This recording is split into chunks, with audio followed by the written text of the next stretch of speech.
Hi, everyone, and welcome to episode 11 of the LFC Toronto show. My name's Azaz. As ever, I've got Jake and Dan. What's up, guys? Yay. What's happening? And 11 on the bounce. Yeah, yes, sir. And our first time show welcome to James. Welcome, James. Thanks for joining us this evening. Thank you for having me. Thank you. Bro. What's up, guys? What's up? Nice to see you too. I see you're busting a Jurgen Klopp sweater there. What is that? I know, right? It's the Art of Football, so shout out to them. Yeah. They've basically they got some good stuff. I've been creeping a little bit, so I was just like, oh, you gotta believe in the main man. So here we are, just repping it. He is the man. He is the boss. I think I went into our group today and just had a little Klopp moment because it's like he's the one who started it all, right? Mm-hmm. Absolutely. So James, at this point, you'll have seen the show. What we normally do is we turn it over to you. We want to know your origin story, how you became a Red, how you became aware of the Toronto Supporters Club. Just give us all the details because we love to know how you became a fan, and B, how you became part of this community we all love. Yeah. Well, yeah. Thanks for having me, guys. It's an honor.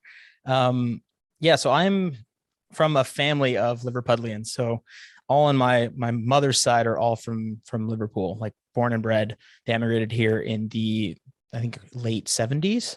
Mm-hmm. So I was born a Red, essentially. It's kind of been ingrained in me. My father was Turkish, so he was a Galatasaray fan. So it's a bit of that mix. So, and which is great because a lot of Liverpool players have just like migrated and played for Galatasaray as well. So it's like some nice crossover, but so grandparents, uncles, my mom's not into it as much as the rest of the family is. Like my nana, she's in her 80s and she's just obsessed with Liverpool. Like, texts me all the time. She's just like, we chat about it. We chat throughout the match. She called me after the match the other day. Wow. So that's amazing. So it's definitely like a family affair. Like even since like childhood, I was always I grew up in like the suburbs and like outskirts GTA. So a lot of it was just soccer, but football every single summer and every winter. So I was doing outdoor and indoor leagues every year since I was, I think, 6-ish. So football was definitely like ingrained in me for years, and it was just the sport. Like football couldn't compare. Baseball, I think we played softball once, but didn't stick. So yeah, it was all. So you're a Leaf fan or what? I grew up a Leafs fan. Yeah. And I live right so beside the stadium. Sports, right? It's not just like LFC only, but yeah, it wasn't LFC only for sure. I mean, like my dad had like the satellites getting like the Turkish channels, like he had this massive satellite dish to get those. So again, Turkish football just wasn't quick enough for me because the EPL is where it's at. But definitely had a lot of like the Leafs. Definitely when I was younger, it's like playing street hockey and all that kind of stuff, like growing up in the suburbs. So Matt Sundin was definitely one of my favorite players for sure. But yeah, it's cool. I can hear like the foghorn go off whenever there's like a goal scored. So I just wish it was Anfield because then I could hear the roar and all the songs. But so essentially that's my origin story of like pretty much born into it. Like I didn't have a choice, didn't really have a choice, and I wouldn't have it any other way. So and then in terms of finding like the supporters club, I just was working with a colleague, Cameron, and I saw him tagged in a photo on social media, and I was like, yeah, shout out to Cameron Miller, McAllen Man. And this episode is sponsored by not yet. Right here. Yeah, not yet. Cam, put man. it under Klopp. Just Cam, put it under Klopp on the Cam, if you're watching, man, come on now. Yeah. So I saw him tagged on something, and and I was like, what is this? And I saw you guys posting. I think you had just started the podcast as well. Amazing. So the pod. The pod. Shout out to the pod. So I was like, oh, who are these guys? What are they doing? And I don't know. I was like, it's local. It's a local spot, and I've been downtown for quite a while. So I'm like right by Maple Leaf Square. So it's a lot of tourism here. So there's not a lot of like community. It's very like people, like commuters, people coming in, people leaving. And it's not really like that too much. So it was like refreshing to see something. I was like, oh wow, like I'm just gonna go check this out. So just showed up to Elephant and Castle for one of the events, and just met a bunch of people. Met Sam, met a bunch of them, and it was just like a little family. I think that's kind of what Liverpool is. It's a little more of like, you feel that love everywhere you go, even if you go over to England. Like when I have been to Liverpool, even if I have a different accent than them, and like my family have that accent, and I can keep up with them because one, I talk real quick. I know not all the lingo, but as much of it as I've absorbed. And like my cousins and family are all over in Liverpool as well. So keeping up with them is one thing, but then you'd think that they'd have like a little weird, like, oh, like you're not from here. But I think with Liverpool, I think worldwide, you get that sense of community, which I don't think a lot of clubs have, which I'm grateful for. Exactly. And shout out to our Silver Fox, Samucci. Shout out to our illustrious VP, Samucci. Yes. Illustrious. He is. Super very much so.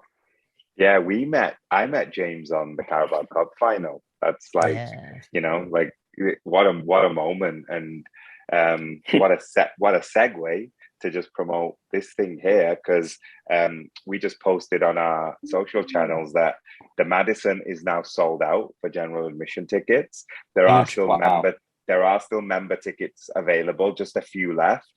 Elephant and Castle and the Sly Fox are now creeping that way as well. So you can still come to the Maddie, just grab a membership.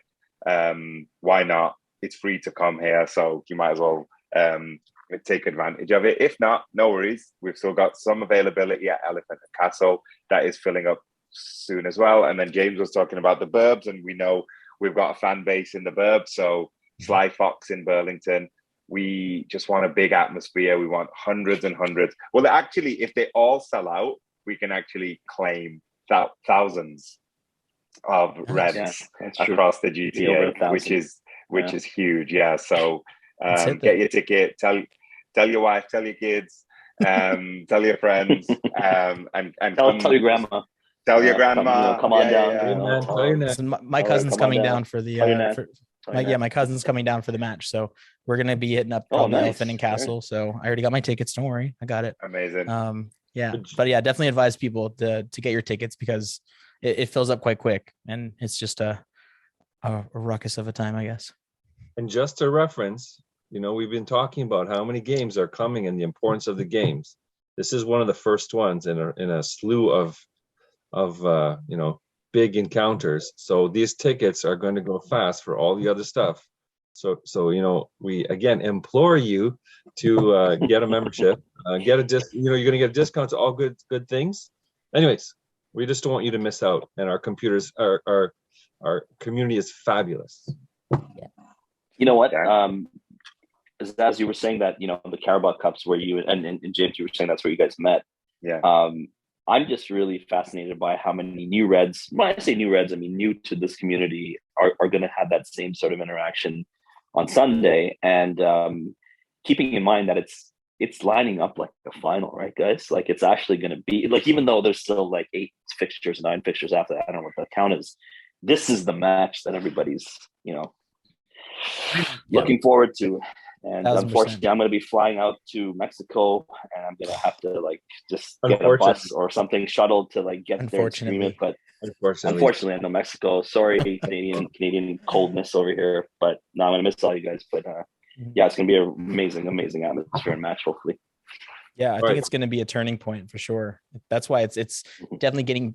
I feel like there's more buildup has happened in previous seasons with the marketing behind it, and all of they make the teaser trailers and the YouTube stuff and put the epic music with Peter Drury in the background, Salah, Aguero and all that. Right. So I think with how many matches and big important matches that are coming for both teams, especially with FA Cup, with the fixture, with the Champions League fixtures and this all coming to a head in this month, it's hectic. And I'm super excited. And I don't know, I think that we're going to do better than I think a lot of other supporters, or what I so-called supporters, say.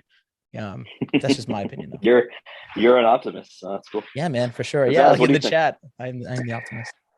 So one thing I want to just big up as well is we're using people know this as a ticketing solution, but we're using Eventbrite this time.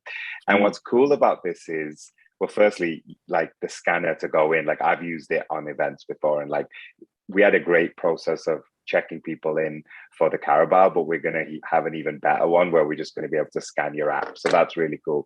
But also what's really cool is what we're finding out is we're getting people who have like previously ticked like interested in soccer or interested in Liverpool, etc., finding us organically through their platform as well. So, you know, we're doing our marketing, friends and family are telling friends and family.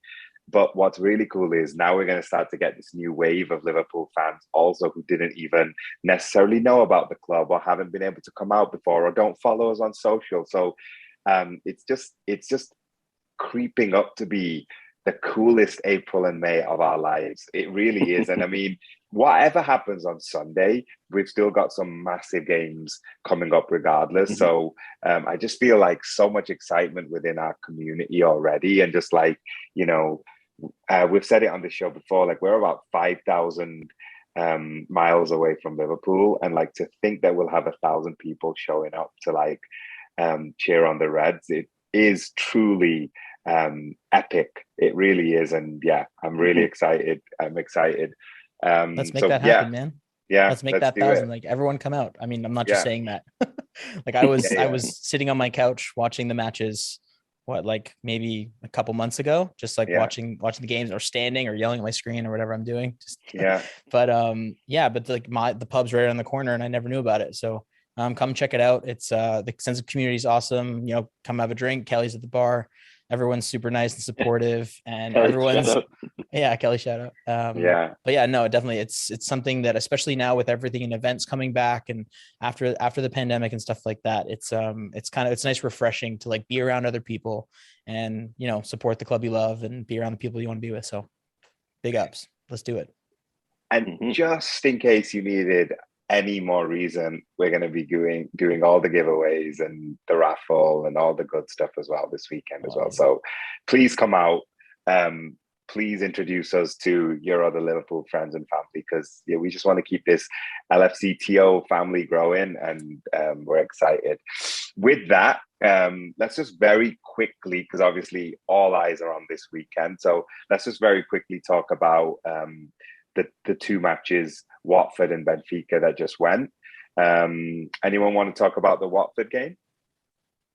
Daniel? Yeah, I thought it was going to be a bit of a tricky affair. Jurgen predicted as much, right? Boys coming back from international break. I think that was a big fixture, 12:30, right? It was the first, right? Yeah. And, you know, I think for us, you know, like we're such a professional sort of quote unquote machine right now.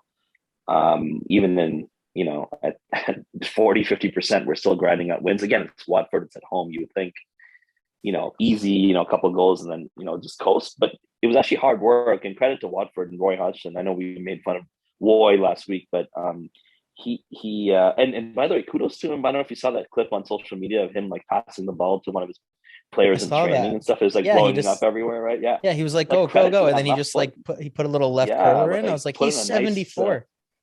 Yeah, nice quality right there, Roy. But anyway, like you can tell them that their training sessions are on point. So anyway, but he, you know, credit to them. I think they played really well. We missed a ton of chances, as we, you know, usually do. And I will say, when we're not fully at it, and I will say that, you know, I thought that maybe some of that clinical or lack of clinical precision would be the sort of, maybe not downfall of us, but like not getting a real good result at Benfica. And obviously that didn't turn out too bad. So maybe shift it over to you, Jake. What do you think about Benfica or Watford? Well, let's go a little bit of Watford. So Watford. Let's sprinkle a little Watford in there. I do have to say, you know, they're going to set up. They got some good attacking options, right? I know. You know, Ismail Sarr, we've been like pseudo going after him for I don't know how long, whatever. He was supposed to be Mane replacement, all that kind of stuff. And regardless, I just have to say, for a 5 foot, I don't even know Diogo how tall he is, 5'7", 8", whatever, I don't care. But this guy's got some springs and he's in this right spot. And I know the balls are flying in. You know, Jomez did it. You know, we have some good quality. We have some good quality coming in from the flanks, and so where the balls are coming in. But he's positionally so sound, and he's leaping over. The center backs are usually what, 6 foot plus, something along those lines. And this mofo is out jumping all these guys. innately, or he's in a good position, right? He's in a good position, which of course bodes well for us, because having a striker to be able to, he's got a killer left foot, right? He's doing all that and hitting all that stuff with his head. I don't know if he scored any on this right. Has he scored any right? Anyways, yes. You know, all this hearsay you hear as the season goes on. Apparently, it's very close as to how many he's hit with right, left, and head. No one fact checks this stuff though, so like sometimes you don't know what the truth is. But yeah, apparently he's very close with all three of them, which is epic. Sorry, Jake. Yeah, no, but you can see, like, I love the fact, and then, you know, those, if you've got that ambidextrous kind of dynamic, and including the head as well, that's like he's like unplayable. He's in. He's got pace. He's got all the things. And you know, it bodes well for us, of course. And then, of course, I was like, who's going to take the penalty, right? And then, of course, our assassin, our destroyer, like Fab, like can he hit a penalty? I wonder how fast that pace is of when he hits the ball. And he's been putting them in such a like just inches away from the post. The keeper's not going to get that. I don't care who you are. Yeah, right? So Foster's got no chance. No chance. Yeah. No chance at all. So anyways, I knew the attacking setup, the defensive setup, I almost pictured like a kind of Mourinho-esque like bus parking kind of dynamic, but you know, we did very well. And then, you know, of course we got the 2-0 win. And then James moving on to Benfica, fantastic performance. What do you think? Before you get started, James, just before you get started, I just want to change my background. I know I have a really, you know, like the king behind me right here, but I'm actually gonna go with this background here, which is actually Naby's heat map. If you want to check that out, oh my god! I'm just gonna go right here. You know, the green are the heat passes. This, you know, so the reds are actually wonderful. I'm just gonna say sorry. Wow, sorry, that's James. incredible. Go ahead. Heat map, man. Heat map. That's Naby Keita, folks. Yeah, well, he did post on social media that we haven't seen the real Naby yet, right? Yes. So, I think the Watford game, of course, was great. I mean, the Joe Gomez filling in for Trent was awesome, and you know, that delivery was on like a sixpence, as they say. And I think Diogo's head is just large and in charge, and he's just like he's got the springs, but he's got the size of his head. It's just like the perfect head to just head the ball. You know what I mean? It's like Oliver Bierhoff-esque, you know, or like you know, Christian Vieri style, you know, just like. But they were big lads. Sorry. All of that. They were big lads, right? Yeah. So that was, again, they're fighting for relegation. So I mean, they're going to definitely give us a good fight. And I think Watford are a good team. So as much as I know Hodgson has come in as like I think it's like 5th or 6th manager this season. I could be wrong there, but it's definitely like at least 3 or 4. So I think we definitely carried that same momentum into Benfica.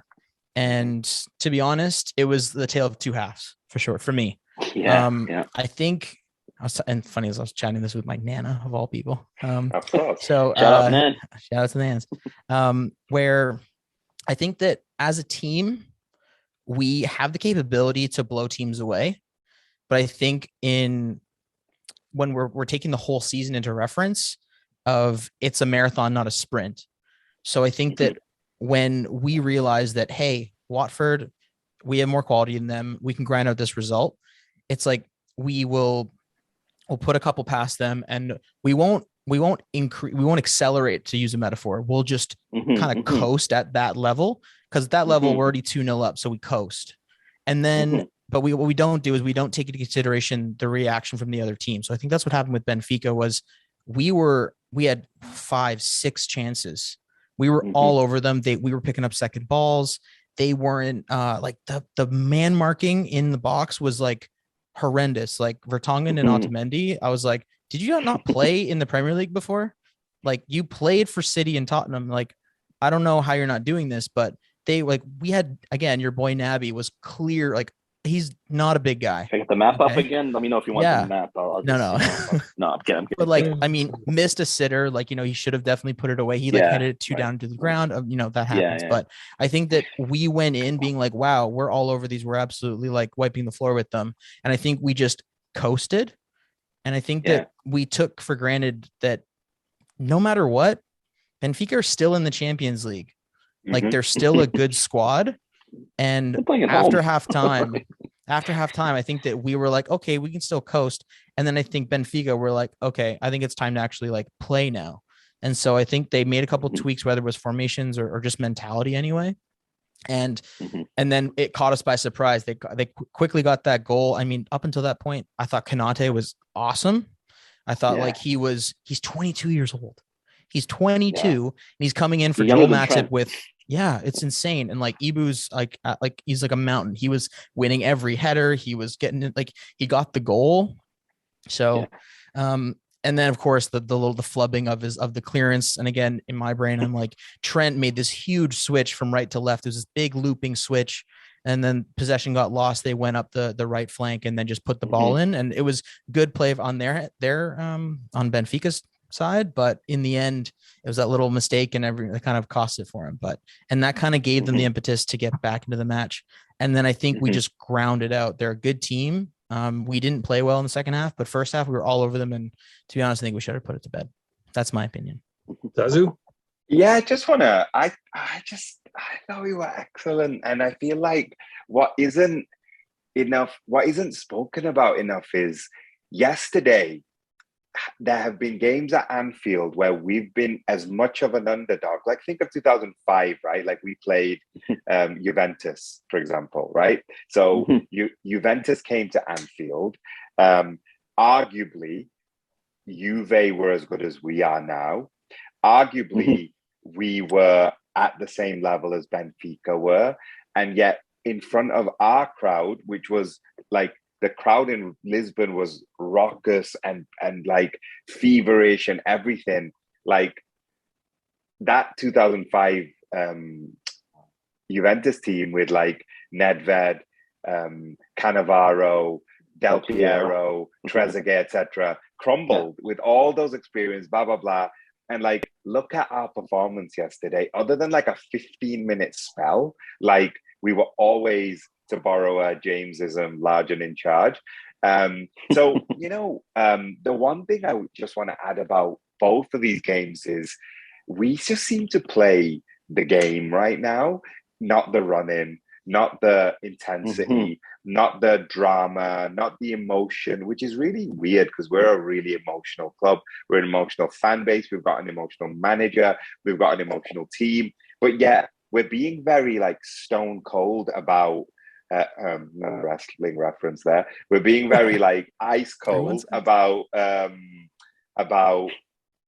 how we go about our business, and like it's very like clinical. It's crazy. Like we're not, it's like, what do we need to do to win?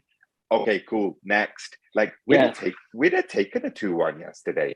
And then right at the end, he's like, you know what? Just kill it. Just like, they ain't beating us at Anfield, touch wood. Obviously, clip this and blow it in my face if they do. But like, they ain't beating us at Anfield. They're certainly not beating us at Anfield by 3 goals, right? So it's like that level of like how we do things. It wasn't clinical, sorry, it's surgical. That was the word I was looking for. It's like so precise at what we need to do. And then it's like, next, like move on next. And like, the only other thing I want to say before we start to talk about City, because we're actually doing good for time this week, Jake. The only other thing I want to say about this match is that Trent ball to Diaz. Oh man, not just that one, but other ones too. Chef's but kiss. that one. Kiss. Yeah. But the other one we didn't score from, right? Like Mo missed it. The one to Mo. Was that when he did the little like the Cruyff turn like that, and then like first time without looking, just I was just cut so many people out. It was incredible.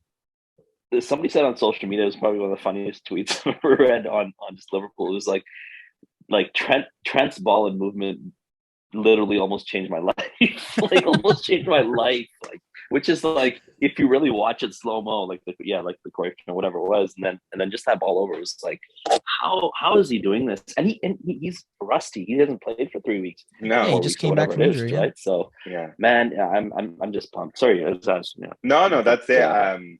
Because I just feel like we got to save the rest of this to talk about Sunday. Like we don't even need to at this point talk about the Benfica second game.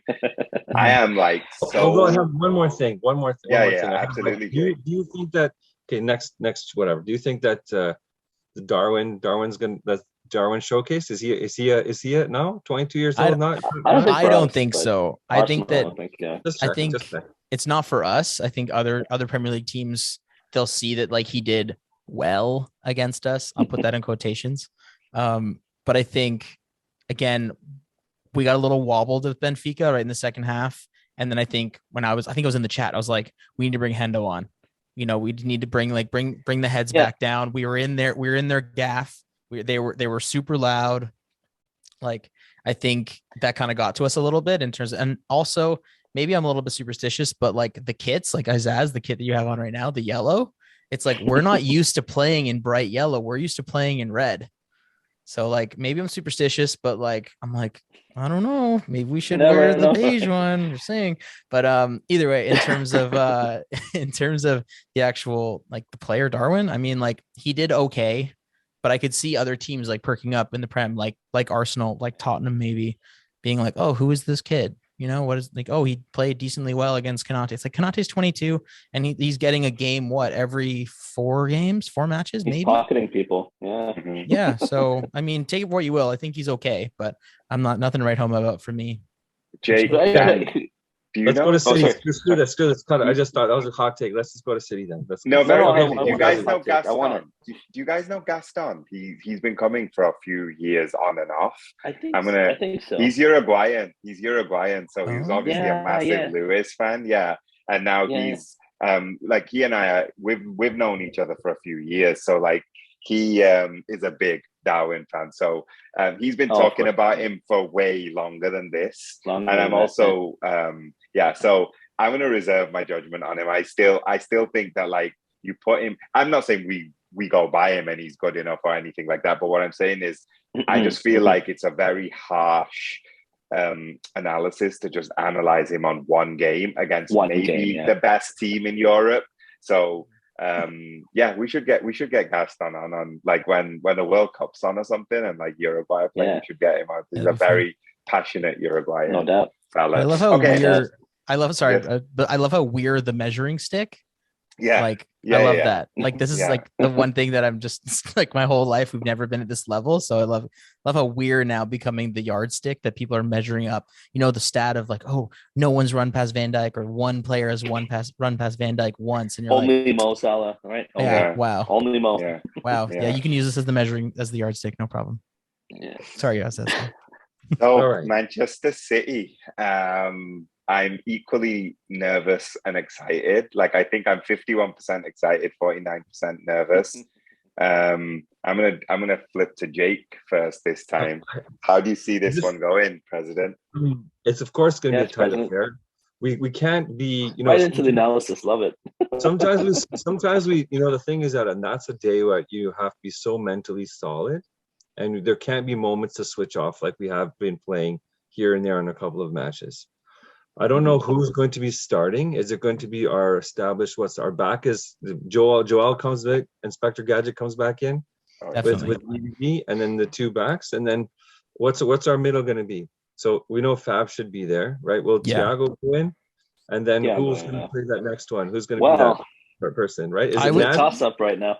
I would say Hendo. I would say Hendo. No, I know, because the Hendo is the leadership and the steal and the drive and whatever. Naby's got some creative flair, so that's the concern. And then, of course, who's going to be our starting 3? Will it revert to the old school dynamic of Bobby, Salah, and Mane, or will there be a switch with the Diaz and Diogo? That is a very, very interesting premise. I don't know who's going to train very well over the next couple of days. That's going to be another interesting fact. Knock on wood, they don't pick up a knock, right? And that they're all healthy. But who do we pick? Right. And then you have that whole notion of like, at least now when you get into the 60th minute, something like that, if we need to have a fresh legs and, push the squad up, we have whoever the alternates to come in to kind of rev them up. But I don't know who's going to start. I don't know who's going to start for 3. Does he go old school or not? I don't know. What do you think, Daniel? So I was trying to reserve this point for the end of the last conversation, but I think it bleeds in really well with the City fixture coming up, because of what James said earlier and what Zaz you just mentioned about Liverpool being that sort of surgical, like machine-like sort of thing, where I think the one thing we figured out this year, maybe okay, last year was an aberration, we know that and all that, but and even in the Prem winning season, like we figured out how to pace ourselves. That, and we figured out, and that's what I think we're doing this season. And the second thing is, it's aided by our transfer committee and by our by our signings. And now we have that depth, and now we have these amazing problems like you just mentioned. Who did we put in there? And I know we've railed on it for a few weeks now, but it's like, think about it for a second. Benfica away quarterfinal, we switched up 5 subs in that match, and we rotated Naby, Thiago, not Naby, actually, sorry, Thiago, and was it Sadio Mo? Like, I mean, Sadio Mo, like, think about that in a quarterfinal, 3-1 up or 2-1 maybe at the 2-1, time. 2-1, yeah. Yeah, yep. It was 2-1 at the time, and you're rotating Mo and Sadio. Like, even though AFCON, I get all that, but like, that's the level. So thinking about City now, and again, knock on wood, everyone's all healthy. For us, I feel like the way in which we manage the matches, this one's the most important. I mean, like, we just know it, right? So for me, it's like balls out. Like, first half, Liverpool 17-18, 18-19. Let's get at them. And if you're going to press them like crazy, I would love to see, I mean, and Hendo or Naby, either way. I know it's probably going to be Hendo because of leadership and all that, but bring the energy, because Hendo, when he came on in the second half, did you see him? I was super impressed. Intense. I mean, not that he needs my whatever, but it's just like the way he attacked that, like, everywhere. He was all over the pitch. I was like, Hendo, man, like, you got a lot of energy, but that's the luxury of having the mentality to like rest within matches like Watford and some of the other lesser likes, and then sort of manage your minutes and manage your exertion, and then have it backed up by like quality depth. And now we have quality depth. So I would go Diaz. Personally, I would go Diaz, Mane, Salah up front. Keep Diogo and Bobby, because they can come on fresh and just change things up with head, blah, blah, blah, movement, this, that, and the other. But it's just what a weird feeling. Like, we have so much depth. James, what do you think? Yeah, honestly, I agree with a lot of what you said. I think I want Hendo in this match just because I'm just looking at the quality that City have. And I think a lot of times, I mean, it's just a reflection on the City matches that I've watched, split screen while watching Liverpool matches and stuff, is a lot of teams, they kind of mentally, I think they give up before they even play City. I think that before they even start, they're like, not how do we win? It's how do we not lose, or we'll be lucky to get a draw. And in their playing style and the way that they don't attack City. Like, you look at Atleti, the other day, it's like, that's their style, and they don't change that style no matter who they really play with. But against a heavy opposition team like City, like a lot of the Premier League teams, I think they just capitulate. And I think that of the teams, when they have lost, like, Tottenham, and when they have lost against teams, those teams go at them and they press them, and they're not used to that. And I think that is something that we are great at. And I think that energy that Hendo brings, and that harrying, and like, also, I think it's the physicality. That's why, like, Fab in the back, when we did have that, we had the huge run of injuries the other year. And like, when Fab came back into the fold and started playing, playing the 6 again, we had that solidity to go and bomb on, and with our fullbacks and with everything else. So I think Hendo in the midfield, but again, the creativity of, Thiago and Fabinho, I think, just for this one. And then if we have like a little less industrious midfield, I think we bring Naby on. I personally would keep Diaz as an option on the bench, and I would bring Jota in, probably in like the fox in the box in the mid, in the center. And then I would have Sadio and Mo, personally, just because I think they haven't been added, I think, with the World Cup qualifiers.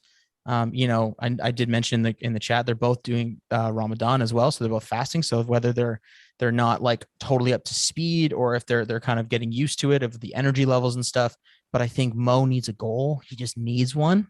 And I want him to get, like, I saw the mural go up the other day, and I saw the videos online, like, we're in contract talks. Like, I think he just needs to step up and just get a goal. And I think that because he's such a competitive dude, and I think he like relishes those battles. It's like, I think if he was to score against City, it would just be like a huge inflation just for himself and his own confidence. And I think that he would crack on. And then I think we'd go on an even more of a run. So I think I would want to play Salah for sure.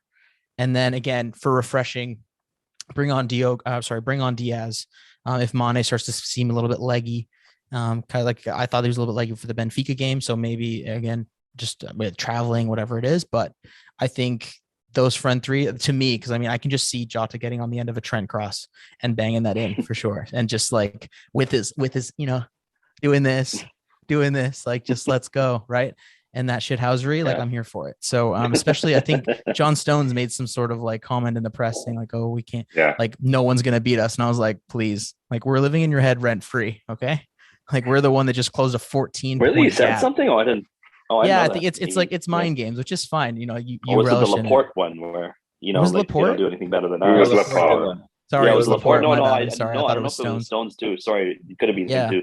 Yeah, so it's like that kind of stuff. I feel like this is the opportunity to kind of for them to put their money where the mouth is. They're a great squad. That we know that, they know that, and they know that we're the thorn in their side, like Pep's always mentioned. We're always there, like ever present, like looming over them, like the clouds in Liverpool. You know what I mean? Just like always there. So yeah, I'm really, really excited. I think I'm probably like 60% excited, 40% nervous. Okay. But that's only because the rest of the games afterward is this is such a pivotal point within our run for the quadruple, because I can't believe I'm saying that that we have the opportunity to go for a quadruple. It's insane. But yeah, man, I'm just super, super excited. And I think like that kind of a lineup with those three. And then of course our back four, Matip, Van Dijk, Robertson, Trent, I think. And yeah, that's pretty much, that's what I would go, but that would give me a 60-40 for sure. And I think that's pretty like normal as a Liverpool supporter anyway. 60% optimistic, 40% nervous. Pizzazz? Under Roy Hodgson, probably not, but no, definitely not. No, definitely not. So very quickly, I think we all agree with Ali, Trent, Matip, Van Dijk, Robbo, Fab, Thiago. Everyone got Thiago. Yeah, I think Thiago. I think Thiago has to factor. So I think Hendo and Naby is probably one conversation, and then the front three who we're going to play. I think what's crazy is I'm with Dan. I actually think Naby is in that conversation now. And I was never a detractor. I just said he hasn't done it enough. He hasn't done it consistent enough. Like all the stuff, he hasn't necessarily, he's been good and he's been at times really good, but I think to achieve the greatness, you have to have that consistency. I feel he is getting there at this point in the season. I feel like anyone who's hating on Naby at this point is shifting. Tides are shifting. They're reaching at this point to say like he's not playing well, right? Like he's definitely playing well. Would I start him in this game? I would have if it was Anfield, because it's the Etihad. I would start with Hendo. I feel like we've had this midfield conversation before. Naby wasn't necessarily playing at this level consistently at that point, but I've got my Champions League final midfield, which is Fab, Thiago, and Hendo. And so obviously I'm going to go in my Premier League final with the same three. So so that's that. The attack is bonkers as to why and who and where and why. The only thing against Mo at the moment is his lack of confidence, and obviously that he's dried up. Otherwise, we all know my feelings about him, but also he's a top scorer. He'll have because Ake played left back the other day and Cancelo played right back in the Champions League because Kyle Walker was suspended. So it's obviously going to go back to Cancelo on the left, Walker on the right, and then Stones and Laporte. The number one, you can run at Stones, as Jadon Sancho showed. Yeah, you can definitely run at Stones. So we should talk about that in a minute. The thing is, if Mo plays, immediately you are canceling Cancelo. He has to kind of like think about like how he double teams with Laporte. Laporte's also left-footed, so when Salah cuts in on the right, he's already going to be a little bit like, ooh, because like normally you just have more right-footed people. So Mo has to play for multiple reasons. So now there is literally no logic that you can pick the other two from. You know, like Jota is the second top scorer in the league and he's absolutely lethal, but arguably he doesn't get as involved in the rest of the game, and it's away and it's at Etihad, so we need all hands on deck. However, he's lethal and he can score from anywhere. How do you leave him out? Diaz is like the hot new property, you know, just turns up in the big games, turns up in the Carabao Cup final, turns up in the Champions League the other day near his old backyard. They haven't played against him. They don't know him. Like, he can go left, he can go right. Yeah. Sorry to interrupt, Azaz. Yeah, I remember. Like, I think they played against him once when he still played for Porto. Okay. And you should have seen the goal that Luis Diaz scored. Okay. I swear it's definitely the reason why we signed him. Okay. Because okay. I'm pretty sure Klopp was sitting there going, how do I really fully forever live rent free in Pep Guardiola's head? I'm going to sign this player who I think he went through and he went down the left side and he cut across the entire pitch, cut out like 3 or 4 players and just put it in the bottom right-hand corner against Ederson. And I was just like, dude, this player, I'm so excited we signed him. But I think that's the only time they played together. And I think I think that's the only time they've ever played. And honestly, I think it would strike fear into the hearts of city players for sure. And the thing with Diaz playing as well is back to that point I was saying about Stones. Stones plays on the right, so now Mo can cut in on the left, and obviously Laporte would be a little bit wrong-footed. And on the flip side, which is different to Diaz, Ruben Diaz, if Ruben was playing, he's right-footed, plays on the left like Virgil does, so he can protect against that. But then if on the other wing you've got Diaz running at and he can go left and right. Now he's running at Stones like Sancho did again. Just using that one example, that's dangerous. But then Bobby is 100% liable to come and like drop into the 9.5, even into the number 10 role, and pull one of those two out with him, right? Because when you've got like the fact is, our midfield 3 are already going to be like niggling around and just like, you know, making it hell. And then Bobby pulls one of those guys out with him. Then, you know, you've got all that space. And like, obviously Sadio is so flexible. He can play either left wing or up front. And again, if he plays up as the number 9, that's a whole other like thing that they have to deal with, the physicality. So yeah, like how do you pick that? Like my hunch, for choice is to go with the original 3, believe it or not. Like I'm actually saying the drop of Bobby and the press of Bobby has just been in my mind. And I would actually start with Sadio on the left and then bring Diaz and Jota on as like the new ones. There's also the muscle memory of and we haven't beaten them for a while, but like the last time we beat them and then the previous time, obviously in 17-18 we beat them three times in one season. That was the original 3 as well. And like, you know, Kyle Walker's still there. Nostalgia. You know, Edison is still there. So like there's also that little bit of like, we've done you before and we've done you here before as well. So I'm gonna go ultra experienced. You know, we picked them all the way up to Thiago. Then I'm gonna go Hendo. Then I'm actually gonna go with Salah, Bobby, and Mane. That's my front 3. So honestly, that's a solid shot. Yeah. Like the way that Firmino links the play, I think I think the patterns of play that we're just used to, like it's like chemistry. It's like no other, like it's kind of similar to hockey where you have to know where a certain player is going to be at a certain time and what they're going to do in their runs. And it's all this chemistry, right? Yeah. So I feel like City have that with their squad and we do as well. I think that that's the reason why I wouldn't start Diaz. So I agree with Azaz in terms of like, Diaz, then I think there's a language barrier. There's also like he hasn't played a lot with Robbo. I was just laughing like today thinking that you have you have Diaz trying to understand Andy Robertson. Like speaking English, like with the thick Scottish accent, like that would be so rough. But in terms of like the patterns of play, where they're going to go, how they play, I think Bobby. I mean, I would probably bring Bobby off the bench, but I wouldn't be if Klopp was to name that starting 11. I would be like, oh yeah, that makes sense.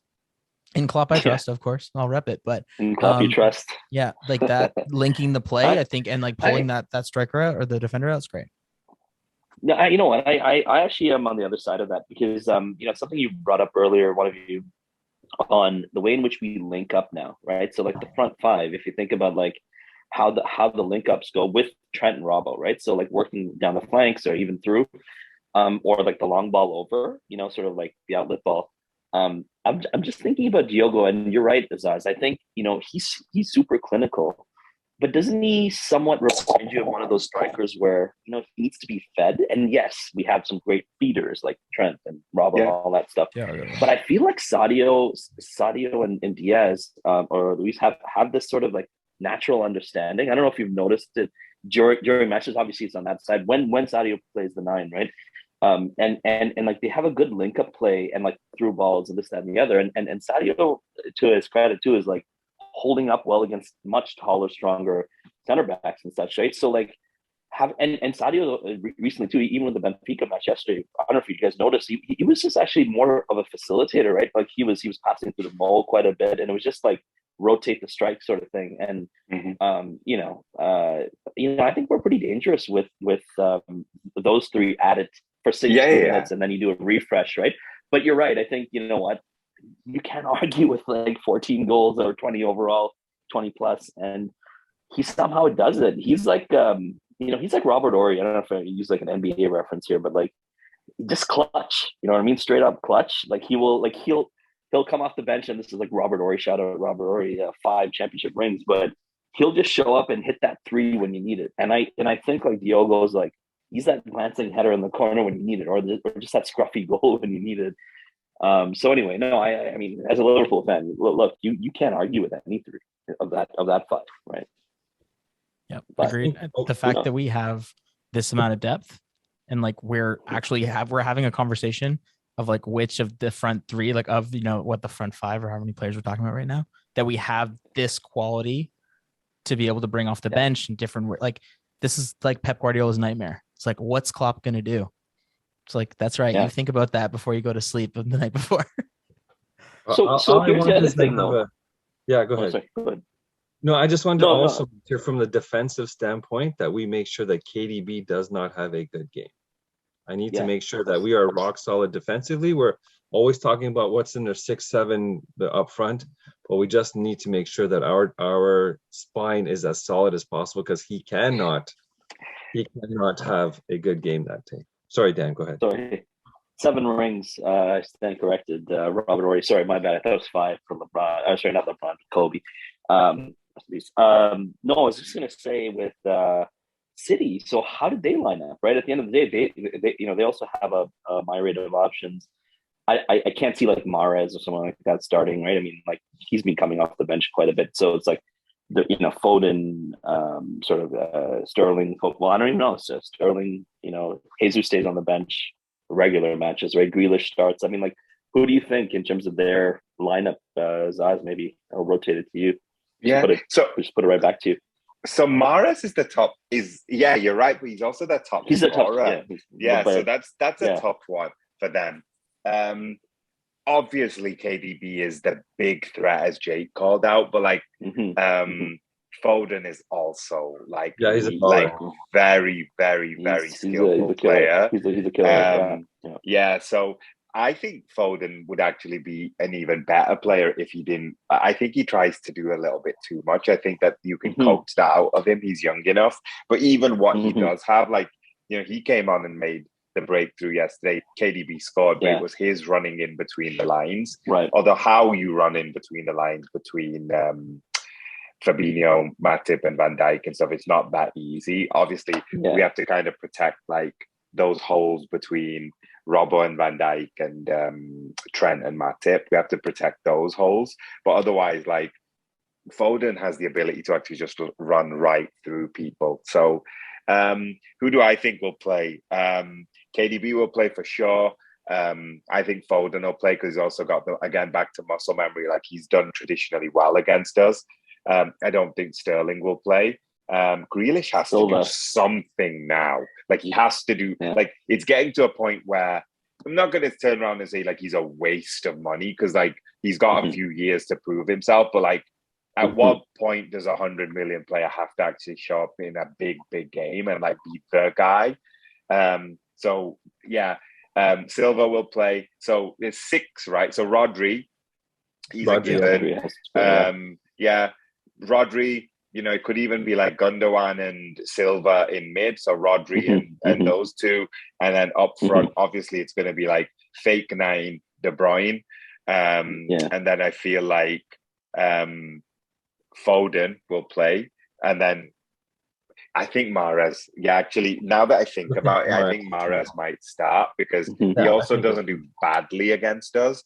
The only thing he does is he obviously missed that penalty one time, but otherwise he usually has a good game. And he's been showing up in big games as well, right? Like, he scored against, he cuts in, like, similar to Mo, I guess. But so what about I was gonna say, so what about the style of play? Like, what about the approach? You know, like how let's say Pep's teams are traditionally possession. We of old used to be that sort of kamikaze, like, first 20 minutes, like, you know, hit him on at blitzkrieg sort of thing. How do you see the first half going? Maybe James, like, what do you think in terms of first half approach? I think it might be cagey a little bit. I think it's just going to be like sussing out, you know, where the holes are. I mean, everybody knows the hole in our defense is right behind Trent when he's bombing on, right, with the elbow of how we play. And I think the way that our wingers are always, if they do get the ball, if, you know, Bobby comes a little bit to link it a bit, goes out to the left or right, and there's always going to be that cut in, but it's always that cut in like kind of earlier. We don't really hit the byline the way that City do, and City really take it and, like, go super wide, and then they cut it, and then they're kind of doing like this weird, like, going to, like, literally the like, it's about to go out, and they're literally cutting it back into the 6-yard box, and then you have, like, the likes of Foden and even Gundogan as well coming in clutch with some goals as well. So I think the first half's going to be more cagey of, like, how how vulnerable is that space that we know is vulnerable. And it's like, how much will Trent bomb on to leave that hole, or how much will Robbo push forward? And maybe if they can catch us out, and then also our high line, that's a huge thing. And I mean, everybody does, like, go over the top of, like, oh yeah, like, we're going to get caught out, and, like, you know, a quality team is going to rip us apart. It's like, it's all comes down to timing, to be honest. And I think that we've played it really well. We have a sweeper keeper like Allison coming in to you know, really clean up. So I think the second half will be when it really opens up. But I think whoever gets the first goal, it's going to be like a huge moment. And especially if we can do it at the Etihad. Yeah. Oh, that'll be huge. Yeah. So do we run the risk, though, with that? Because I totally understand your point. Actually, it's a fair point, which is, you know, if Trent and Robbo's play a little bit more conservative, right, and then they're sort of on us, but conversely, if we do it the other way, which is like we play normally, if it's a run of the mill squad, right, like we're playing, I don't know, not run of the mill, but like, let's say Benfica or like an Inter or somebody mid table in our league, or even top 10, let's say, aside from City, we tend to obviously bomb forward, and then there's the high line. Do we run the risk of City playing through that, because they've been really good at breaking it down? Chelsea actually did that to us in the Carabao Cup final, if you remember, where they're like, you know, slight pass, you know, Kovacic, Conte, like they were sort of passing through us, right? Mount, those guys. Do we run that risk because they have such tricky players, you know, the Silvas and the, you know, and then it's Virgil 1v1 or Matip 1v1. Zaz, what do you think? Or Jake, what do you think? No, Zaz, go ahead. I think our defense doesn't get enough respect, to be honest with you. Like, you know, like the fact that we're almost double the next team to catch people offside, that's never spoken about enough. Maybe because it's like Liverpool, or because of VAR or whatever. You know, we know our defense wasn't at its best at the start of the season. Like, it's well documented, and yet we've got we're 2 goals behind the best defense in the league, which is City. They're only 2 ahead of us, and we know we were bad defensively for 3-4 months. Like, we were focusing on blowing teams away, and obviously the mental switch happened in January, February to be like, listen, we're okay winning 1-0, we're okay winning 2-0. Can City play through us? Of course they can. They also don't have to play Virgil van Dijk every week. Like, did you see how he defended Darwin that one time? And obviously we spoke a lot and we went nuts. I know I went nuts about how Lautaro Martinez just didn't want any of him, right? So just shut down.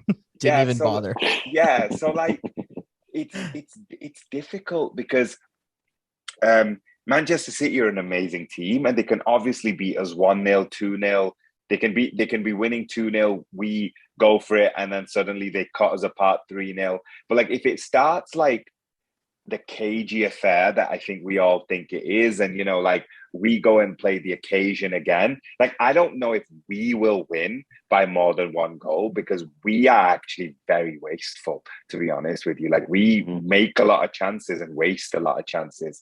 So I'm not sure if we will win by more than 1 goal, but like the concept of like, for example, Chelsea in the Carabao Cup final, yeah, like I feel like sure, like you're not wrong, but at the same time, like they didn't score, right? Like it's Chelsea, like it's not like a rubbish team. So like what happens is you kind of have to beat the like the system.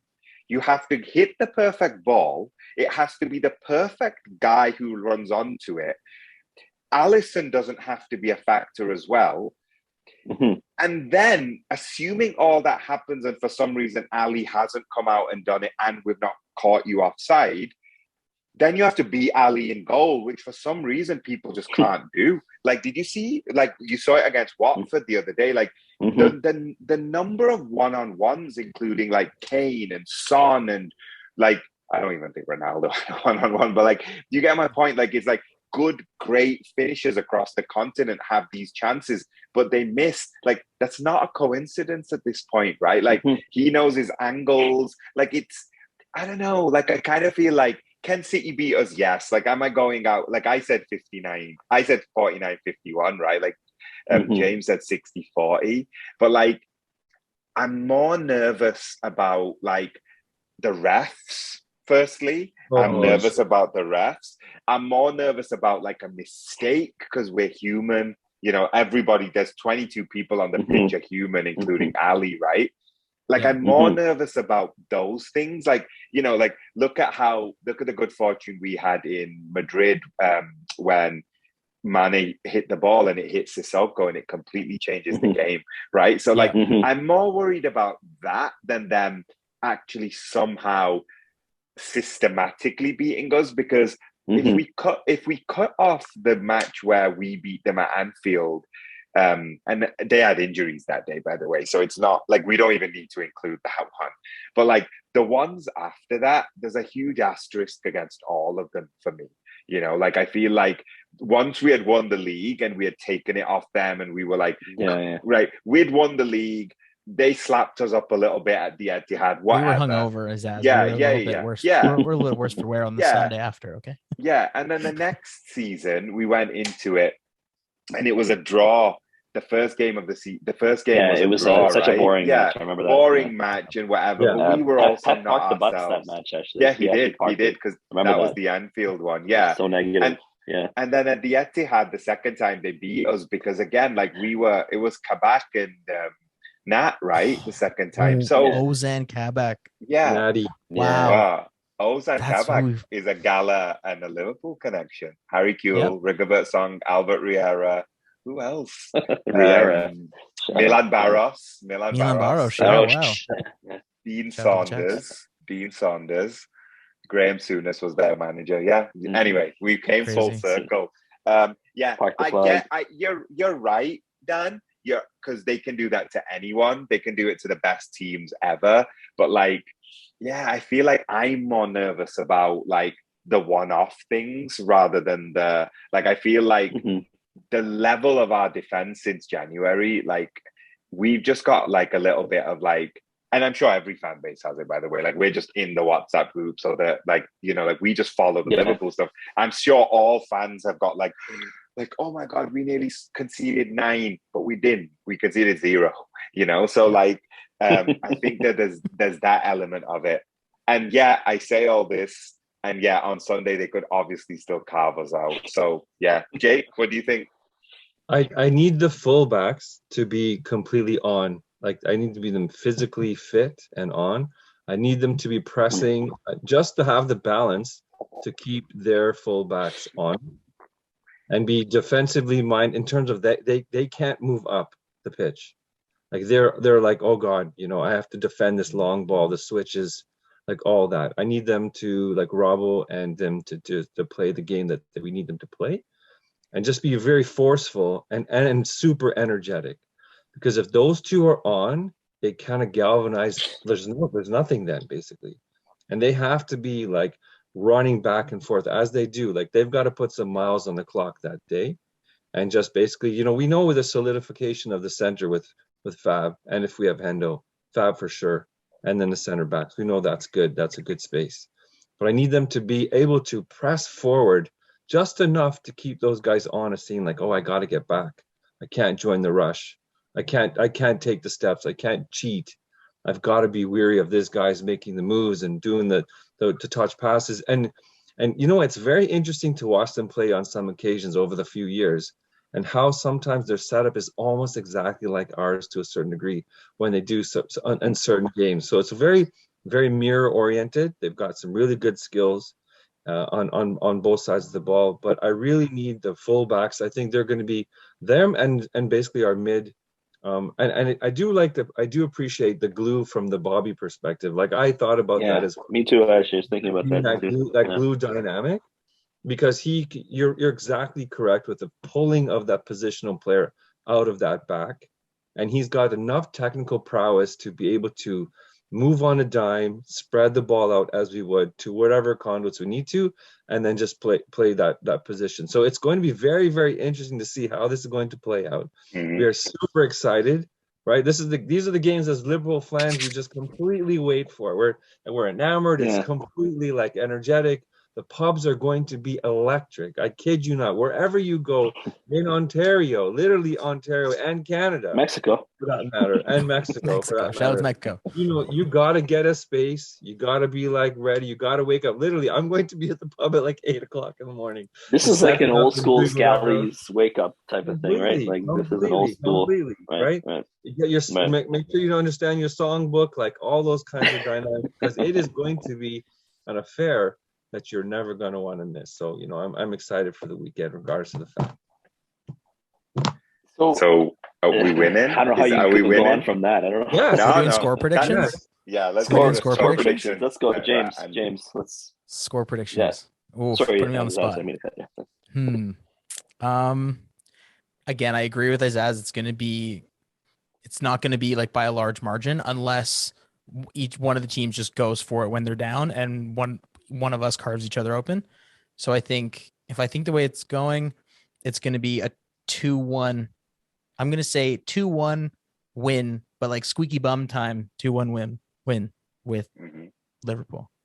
And I think that's because I think that if Jota doesn't start, he comes on. And again, that clinical fox in the box, when we do get the chance, he's going to put one away with his left or right foot or his head, whatever. I don't care if he puts it in with his chest or with his chin. Just get it in the back of the net, please. So I don't care. That's my prediction. 2-1. I agree. I think it's going to be, again, we've used the term a cagey affair, and I think it's going to be at the empty head, whatever it is. The empty head. And so essentially, I'm going to go with a really, really tight affair in terms of like a 2-1.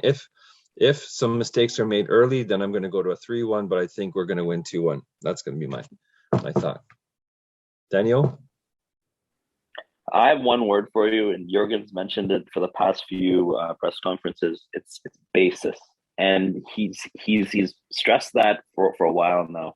But he's referred to the past 4, 5, 6 months, whatever that is, from the preseason to now, as getting a good basis for now. And I feel the approach in the lead up to the match is going to matter. So that means the pressure is on who, right? Who's the pressure on at the end of the day, right? On both teams, but you're ahead by 1 point and you're playing at home and you're playing your biggest rival. And this is generally going to be for the league.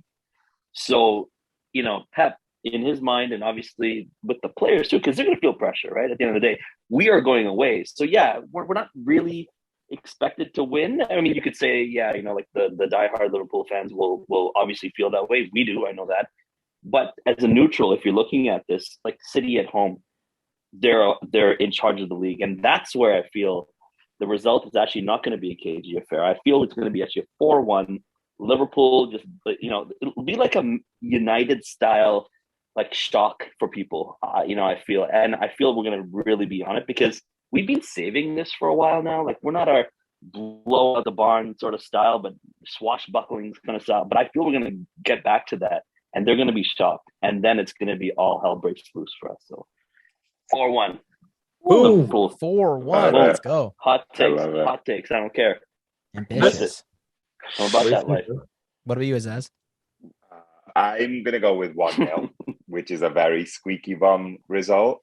But I think I'm going to go with, we're going to stop them scoring. Like they were terrible against Everton. They got a very lucky goal. Very lucky goal, and then they got the penalty. We saw them against Arsenal. They were poor. Showed up against Man United both times, including the recent one, but sure. Couldn't do anything against Crystal Palace again. So for me, it's like they're not the juggernaut that they're meant to be anymore. I think that are they the best team in the league? Yeah, if they finish the top of the league and they win the league, they're the best team in the league. Sure, cool. But at the end of the day, the Manchester City that strikes fear into other teams, I don't prescribe to. Like, I think James called it out before. Like, people lay down for them. People lay down. That's different. But when you get like a Palace, even Everton played them. Arsenal played them. Even Man United played them. Honestly, guys, like Man United gave up at 3-1, at 1-1, and they've been rubbish this year. So I don't know, man. Like, I kind of feel like I'm talking myself into 2-0. Like, I'm sitting here and I'm kind of being like, shutout. Yeah, I'm kind of talking myself into 2-0 because I feel like we're getting to the point now where momentum is everything, and we've seen this in Premier Leagues and other leagues before, where the big showdown happens and the chasing team has the momentum. Arsenal had the momentum chasing Man United in 98 and they won the match. Man United had the momentum chasing Newcastle in 96 and they won the match. So it sets us up for that thing where we have the bit between our teeth. We've got the attackers, they've not got the attackers. We've got the defense who's like trending as the better defense. We've got the goal difference. Like, they've got the home stadium, so cool. I just changed my mind. 2-0. Attaboy. Upping it. Love it. Yeah. Love it. Impressive. Love that. Cool, man. Well, this was an amazing episode, and I know we're gonna miss you, Dan. So I hope you enjoy your time in Mexico, and we'll miss you on the show anyway, but also it's a very well earned break. So hope you have a great time. Hope you get to see the match. Jake, where will you be on Sunday? I'm going to be at the Madison with 400 plus, I guess. That's the latest. 400, something like that. It's going to be nuts. It's going to be an interesting event, yes. And James, you? I'll be at Elephant and Castle. I'll be hopefully bring the cousin and we can just have a great time. Amazing. I will also be at Elephant and Castle, also bringing the cousin. So, we're matching there. We'll wrap this up. Let's see where we are in a week. It's going to be huge. Once again, if you haven't got your tickets, get them. Like, subscribe, all the good stuff. Thanks for watching, and see you all soon. Cheers. Later, guys. Thanks for having me. Up the Reds!